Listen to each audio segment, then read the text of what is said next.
What the holy hell? Who the hell asked for this? Who asked for anything from this franchise? Why the fuck is this a franchise? I mean, with the other things that I've reviewed, it's obvious why they're franchises. It's obvious why SpongeBob and Family Guy have gone on long enough to be in the state they're in. But Elf Bowling? It started out as a flash game on the internet that you could play for free. A bit mediocre, but nothing wretched. Although, nothing good enough to spawn a sequel. The sequel that is also a shuffleboarding game for some reason. And somehow, those two spawned a remake on the GBA and DS. Free games on the internet were ported to consoles and now cost $20. Did they do anything to the games when they ported them? Yeah, they made the graphics worse.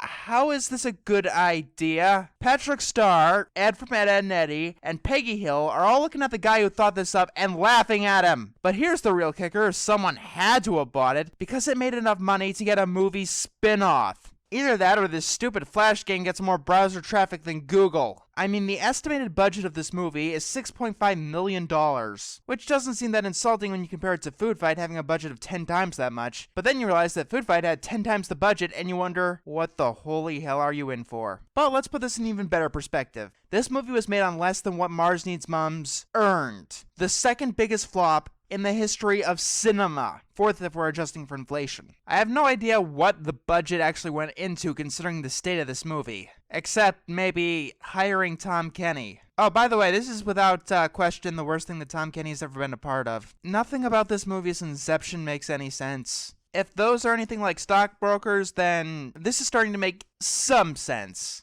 Well, fuck you! For your sake, I hope that that's a pseudonym. I don't want to know the kind of person who'd put their name on this pile of shit. So you think you know how Santa Claus became Father Christmas, eh?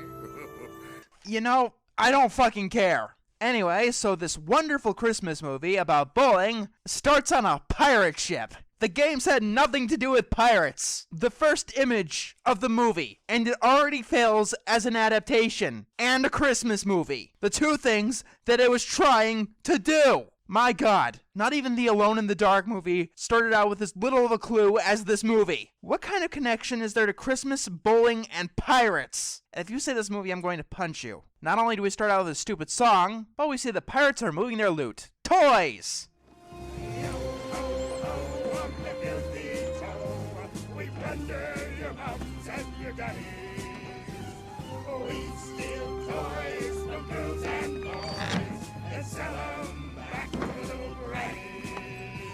Meet Walmart's newest financial planners. Oh, and their captain is Santa Claus. I have so many questions right now. Why is Santa Claus a pirate? Scratch that. The captain of the pirates that are stealing toys. That's like making the Easter Bunny allergic to eggs. Or making Mickey Mouse a fucking hippo. You've got the first detail about the most important character in your story completely wrong. And we see later that they use gold. Why the fuck are they stealing toys when gold exists? What kind of pirates are these? If you're committing basic burglaries, why the hell would you be using a ship? The furthest place where you could be from the cities where toys are common. Oh, they sell the toys back to the kids' parents. Why the hell don't you just steal the parents' money? That's what pirates do! It'd be a shit ton less pointlessly convoluted. Oh, and before I retire to count me booty, I've a teensy question for yous.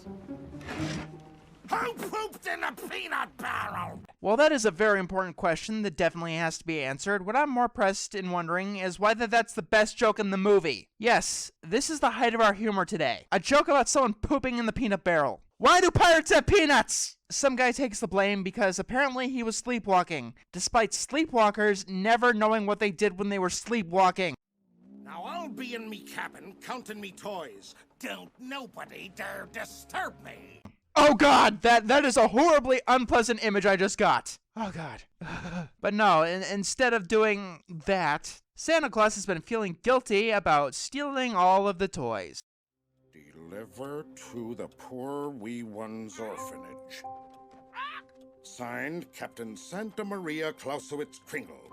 Is that your connection to pirates? That's the only fucking explanation you could think of for his name to be Santa. I'd go on about this, but Santa here decides to return the toys to an orphanage by throwing them into the sea and hoping that his crew doesn't see them and that they'll eventually get to land and be found by the orphanage. The music says that I should be feeling something here, but I can't feel anything but my IQ draining out of my ears. We get introduced to Dingle. In the games, he was apparently a failed ice salesman. Here, he's Santa's brother, and finds a lot of value in toys for some odd reason. No, I am not going back to that thought. And we apparently get to Santa's favorite game, bowling. Who would have thought, considering this movie is Elf Bowling the movie, and wants almost nothing to do with the games. But to be fair, that's kind of like the rest of rational humanity. We see that Dingle apparently is faking the math here. He cooked the books! Dingle cooked the books! Okay, I got some more questions. Why is Dingle fudging the figures if he isn't getting anything out of this? Santa's the one who's getting all of the earnings. I mean, despite the fact that he's the villain of the movie and probably evil, why is Santa's own parrot the one who gives away the scam? He isn't shown to hate Santa, and is actually his fucking pet. And he's the only character not to be losing something here. Instead of having a rematch or something, the crew decides to mutiny. I don't know why, since all they really gave up was gold. Toys! Now that's where the real value is. For some reason, Dingle and Santa get into a fight on the plank.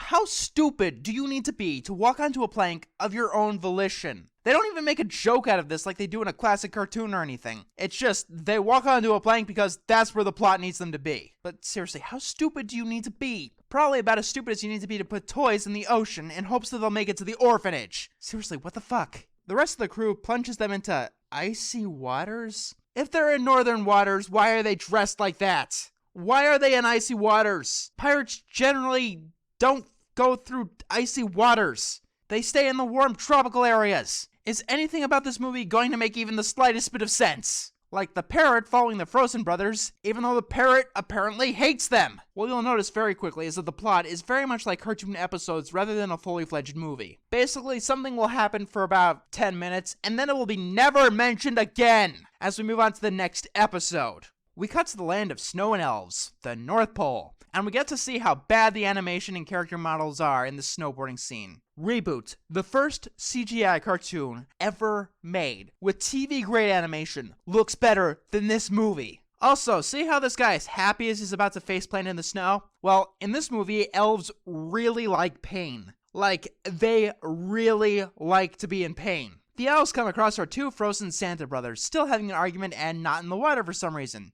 Two of the elves say that they look like hairy monsters, and so the other one decides to thaw them out because elves really like pain. I'm not even joking. One of the major plot points in the movie is that the elves enjoy being in pain. Cracked. Never thaw out monsters. Oldest rule in the book. Well, stand back, because I'm rewriting the book. Rule 1 of the Safety Scouts Manual. Never provoke wild animals. Stand back! I'm rewriting the book. Here, bear, bear, bear. Come here, berry, berry, bear. So get this. They figure out that Santa is the chosen one after they decide to unfreeze him! Oh, and considering how bad the rest of the movie is, I don't know if this prophecy is earnest or ironic. I mean, if it looked like the any day, any minute things were written by someone else, then yeah, it would totally be an unfunny joke, instead of possibly being a really stupid plot point. They're cracking open like boiled sea serpent eggs. What the fuck is with the pirate stuff in this movie? No, seriously, when has Santa in any single incarnation since ever has he bore even the slightest resemblance to pirates? You know how the ground is the opposite of the sky? Well, pirate is the opposite of Santa! He gives stuff away to encourage kindness, while pirates steal things thinking of nothing but themselves. What I'm trying to say is that the premise is kind of dead on arrival. When the potential monsters get released from their icy prisons, they're still arguing about who rigged the game, after the person who rigged it has nothing left to gain. Oh, by the way, Santa tries to kill his brother for, what was that, cheating at a game of bowling? All of a sudden, we see that the elf's magic orb has lots of powers beyond thawing someone out of chunks of ice, like making red fart clouds. Hey, I know that jig. It's a pants on fire fandango. Key of F sharp.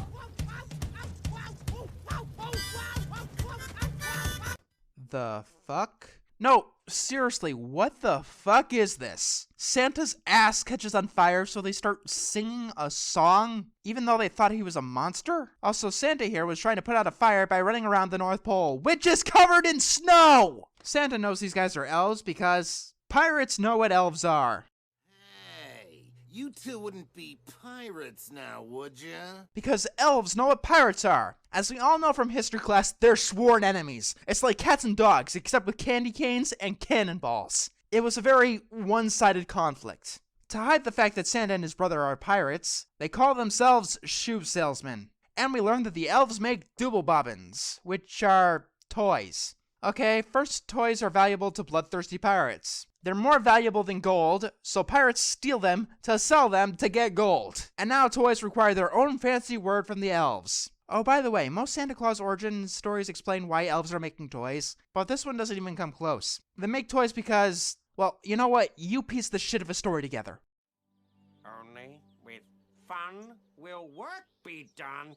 Oh, and I can't possibly see that backfiring. Ever. Like, that's gotta be the #1 priority in all workers' unions from now on. A machine malfunctions, and Lex here uses his orb to fix it. This orb does whatever the plot wants it to because, let's be honest here, the people behind this shit don't give a crap. And considering that Lex lives here and presumably uses the orb a lot, when he uses it, it's a reason to cheer. Apparently, the elves play with the toys and then store them in mountains. What the? No, you know what? I'm out of fucks to give. Shenanigans, and the orb knocks over some elves that are marching in lockstep. They make 10 million toys to play with and march together for no adequately explained reason.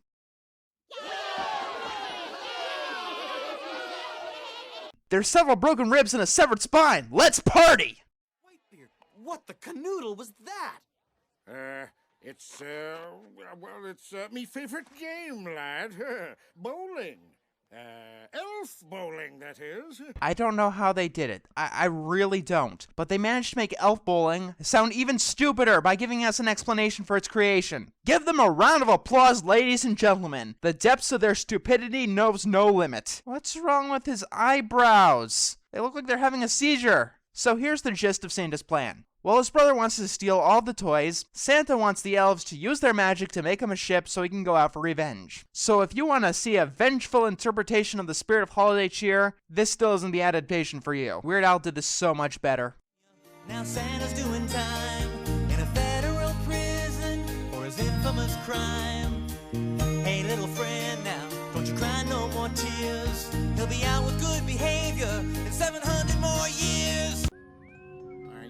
Sure this fatso's Whitebeard? He's got the beard, doesn't he? So do half of the elves who are now armpit farting? Okay, maybe I'm not out of fucks to give. What the fuck is this shit? The obvious future Mrs. Claus is apparently a pastry chef. Let me guess. Did she make milk and cookies? No, wait, that would actually require getting something about the Santa mythology right. And I can't believe someone was actually able to get Santa mythology not only wrong, but this fucking wrong. Happens to be me favorite dish in the whole world, me lass. I think I know what's going on. The people behind this movie know exactly about Santa Claus and everything about it, but are so desperate to have their own identity among all the other tellings that there is literally no similarities between them and the actual Santa Claus story. And we haven't even gotten to the main plot yet. I'm 3 pages into my script, and we haven't even gotten to the meat of this crap. A shady penguin tries to sell Dingle some stolen merchandise, and so Dingle hits him with a fish. Ignoring the randomness that's going to be a running gag, by the way. When did all of the other reindeer come out? 1999? Great. So these guys are ripoffs too. Good to know. Eventually the penguin shows Dingle cards, I think, and they become friends because potatoes. Potatoes wrote this movie. I don't care what the credits say. Potatoes wrote this movie. The elves won't give Santa a boat because the prophecy says that Whitebeard is there to lead them. To do what? I can't imagine. You give away toys, right? Well, we make toys. And your point is? You can give away the toys we make to children every day of the week.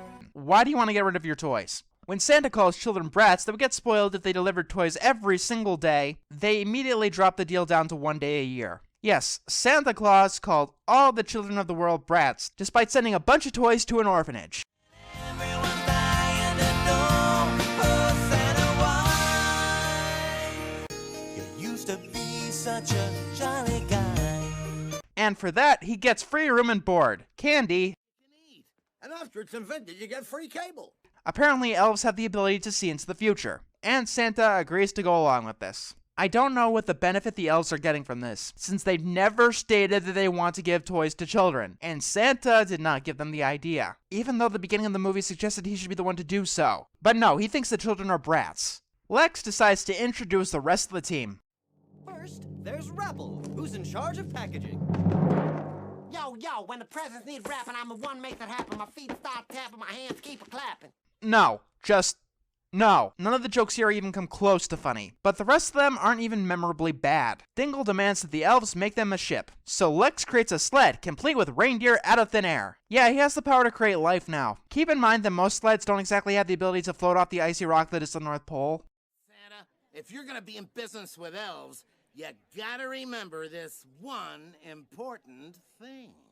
When Rappelstiltskin wraps a package, Oh, fuck no! Fuck no! elves need to be happy.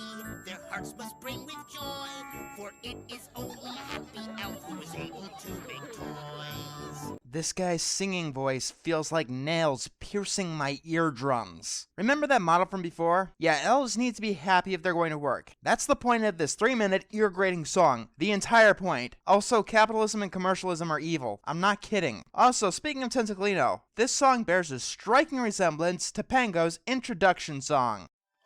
Elves better be happy, their hearts must brim with joy, for only a happy elf is contractually obligated to make toys. You know, I only have so much suspension of disbelief. Imagine if a union came to a CEO and had a contract stating that all of the employees must be 100% happy or they wouldn't have to work. I don't think that it would end well. My god. Yeah, there's a lot of bullshit pandering in this movie. Like, they think they need fart and ass jokes to keep any people interested in the movie. They need a lot more than that. This song is so bad that even the elves themselves are in pain by the end of it. And so the elves and I began an enterprise that was destined to change all of history. Who the fuck is Santa talking to? He's not narrating the story. There was some narration before the movie starts, and it wasn't this guy narrating. Either way, Santa and his brother are now both immortal, and Dingle uses the penguins to start committing crimes against people. Why? I don't know, since he lives forever with home and board, has all the food he can eat, and he doesn't even need to work 1 day a year. Also, some of these news flips are weird. We eventually make it to the year 2000 because nothing at all important happened in 1400 years. Nothing at all. It could easily be skipped over, except maybe for one of the best Onion articles that I've ever read. After 1400 years, Santa finally builds the elves their own bowling alley. It took him almost a millennium and a half to make a place to play his favorite game. This scene is borderline pointless, by the way. And after all this time, Santa finally kicks Dingle out of his house, despite not even asking his opinion on the deal that kept him stuck in the North Pole for all of forever. Dingle has 1 week to find himself a place to live. Welcome to the next episode. He has apparently become the leader of the penguins and is going to use them to cheat Santa out of the North Pole. I'm going to spare you from the absolutely terrible jokes from this scene.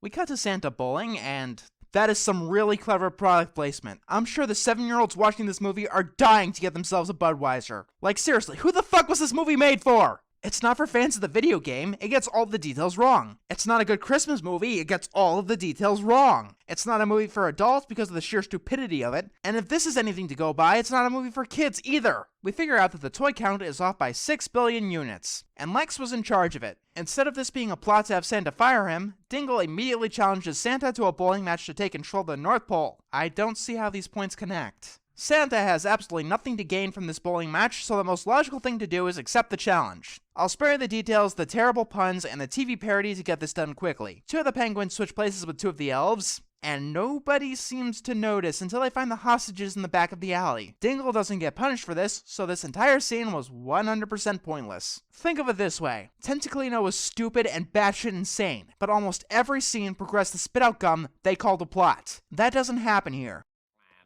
Are there any questions? Ooh. Yes, imbecile number 1. Hey, look, boss, I can do your mom. Hilarious! Maybe you could teach some junior high schoolers something about naughty humor. Although first you'd have to get them to stop calling everyone else gay as an insult while being obsessed with dicks at the same time. To describe his next plan, Dingle sings a song. Does anyone want to hear Tom Kenny sing intentionally bad in his raspiest possible voice? No? Good, that means that you have a brain! Oh, by the way, the rest of the movie has absolutely nothing to do with pirates, but they keep tossing around pirate lingo. The crew from the beginning is literally never mentioned again. Christmas is in 2 weeks and we're still short 6 billion toys. That was literally the entire world population in the year 2000. How can you be behind the entire population of the entire world? Unless you sat on your ass and did nothing all year. Elves better be happy, their hearts must brim with joy, for only a happy elf is contractually obligated to make toys. Oh yeah, the elves' motto. They can only work if they're having fun. The candy cane machine goes crazy because of Dingle, and the penguins drop gunpowder disguised as baking powder into Lex's hands. This argument gets Lex to quit. Yay, now they have to repair a workshop and make 6 billion extra toys without the help of a magic god orb. I swear, everyone in this movie is a complete and utter idiot. Dingle tricks Santa into thinking that Lex walked out into the ice. And being one of this movie's idiots, he believes his brother who tried to cheat his job away. Then the penguins swim to an underwater entrance to the workshop control room. Why the fuck do they have an entrance underwater? It was literally just established that being on the ice and water is dangerous. This is used to sabotage the workshop while Santa is stranded on an iceberg.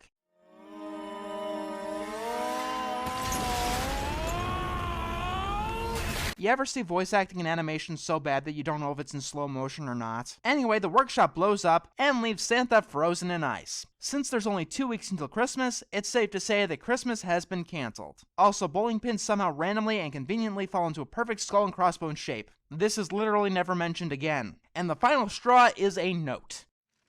The partnership is over. Don't you guys have a contract or something? I don't think you're allowed to do that. Huh, so they do. Since they can't have fun, they decide to go on strike. Well, since everything's in cinders and since Santa flew the coop, how's about we use a little bit of the old elf magic and build us a new joint in the funnest place on Earth? Oh shit, we're going Disney World! No, actually, the rest of this Christmas movie takes place in Fiji. It's called Fiji, where the bikinis are so teeny weeny. Please, stop singing. Just stop. I revoke your right to be a musical. I'd rather listen to Mr. Black and Mr. White from Johnny Test sing about Fiji than you. Speaking of that, I don't know why Dingle wants to go to Fiji. The pirates from the beginning, who are all fucking dead now, never said they wanted to go there. Dingle never said that he wanted to go there. The penguins don't want to go there because they'd probably die there. But the elves decide to completely relocate there despite, you know, only having 2 fucking weeks until Christmas. Look, that seems like a lot of time. Trust me. But before you know it, it'll get to the point where you're just starting your project like the day after it's due. Happens to me all the time. Not that this video being delayed has anything to do with that whatsoever. By the way, the rest of this movie is a testament to why the central conflict of this movie can't exist. You know, what would happen if your workers could only work if they were having fun? Today's movies in elf class will be Gremlins, Gremlins 2, and Grizzly Adams. Oh, like you're really in a place to judge. At least you're not watching Elf Bowling the movie. So, Dingle starts talking about his evil plan with an open door right behind him to all of the elves he's duping, and... Making me net worth somewhere in the upper billions. Who the fuck are you? We're 50 minutes into an hour-and-a-half movie. It's too late to establish main characters. That's right, she's a main fucking character. Like, I don't even know what to say. I've never seen a movie try to establish a main character this far in. Not even something that's already planned to be a series. Not even in the worst movies that I've ever seen. Chicken Little. All the main characters are in the story 10 minutes in. Tentacolino, same deal. Jack and Jill, Master of Disguise, The Last Airbender. Even the fucking Garbage Pail Kids movie knew that. Like, maybe, just maybe if it was an art house film, or there was some kind of weird twist. But this doesn't even come close to having that distinction. This is literally the most incompetent movie writing that I have ever seen. And the character that they shoehorned into this movie is nothing more than a gold digger. That is literally it. We don't even get an explanation of why she was flying from the North Pole to Fiji. She just says that she has a personal resort in Fiji, but that doesn't explain why the fuck she was in the North Pole. And as you look at the islands here, you can see the true potential of the PlayStation 1. No, wait, the PlayStation 1 looks way better than that. God damn it, the Super Nintendo could create better looking vistas than that. Oh, dingy wingy. Feast your eyes on your new workshop. Was there a level in Elf Bowling that took place in Fiji? Yeah, nifty. Well, anyway, greetings officially. I'm a Chief Manamatum. He says as they set up workshop in that woman's resort. Oh, they do have a resort, and they conga there. Then why the fuck do they have a chief? Is this a tribal village or a tropical resort? It can't be both. The fuck? While they're all celebrating, we cut to Santa Claus, who was finally saved by Mrs. Claus. She being there warms his heart so much that he thaws out. I'll remember that next time I run out of fire arrows. All I gotta do is hug the ice! Santa's about to give up, but his wife talks him out of it. It's wasn't chance that brought you to the elves like a big frozen fish stick? Right, some pirates were sailing through the Arctic when their captain fell over, got frozen, and floated off to the North Pole randomly. That wasn't chance at all. It was plot convenience. It was destiny. Destiny. Right, destiny. It's my destiny to randomly get $1 million. What did destiny have to do with this movie? Santa decides to go to the North Pole, and he leaves his wife to die on the iceberg he was frozen on. Not even joking. He just straight up leaves her on that hunk of ice without the sled he used to get there. I'll send a cab for you, Grizzy. Ho, ho, ho. In order to get the elves working, Dingle tricks them inside of some sort of funhouse. And when he sees Lex, the only elf who could possibly stop any evil plan, Dingle locks him outside. It's revealed to be a sweatshop where all of the elves immediately get hypnotized because, yeah, why not throw hypnotism into the movie? Lex immediately breaks into the building. Dagger? Candle! Snap out of it! Yeah, if you keep working, we might actually be on time for Christmas. Turn him towards the wheel. Turn him towards the wheel. Turn him towards the wheel. You're an idiot. What invoices? Well, sweetiekins, I thought we'd bill the children for their Christmas presents. Okay, most kids don't have any money, unless toys are still currency like they were at the beginning of the movie. And if that's the case, why the fuck are you giving them away? Lex falls through the roof of the chief's house, and when a piece of roof is about to kill him and the chief, he discovers that the magic was inside him all along. I don't get it. The chief called the orb an ornament earlier, but why now all of a sudden does Lex have magic powers, after he needed to use an orb for at least 1400 years? Oh yeah, plot convenience! When Santa finally gets to Fiji, Dingle makes some statues come to life. These are supposed to be the typical comic relief and mediocre Shrek ripoffs. Seriously, at the 45-minute mark, did they get bored with the movie they were making, but didn't want to make all the assets necessary to start over completely? Because this is an entirely different movie than the first half. Santa tries to fight Dingle, but it's kind of a curb-stop battle with the orb and two giant statues. Can't do this to me. I'm an international celebrity. You do know what the tabloids are, right, Santa? It's the truth, I tell you. Google me name, you swab, and you'll see it a billion gazillion times. Search results for Santa Maria Clausewitz Krinkle finds 5 results complaining about Elf Bowling the movie, and the next result is about a golf course. Lex manages to find Santa. It was you that made me realize the truth, that I didn't need to be ashamed of giving toys and happiness to all the children of the world. Okay, we don't have any time for this sappy monologue. Also, I don't think that any incarnation of Santa should have to learn that.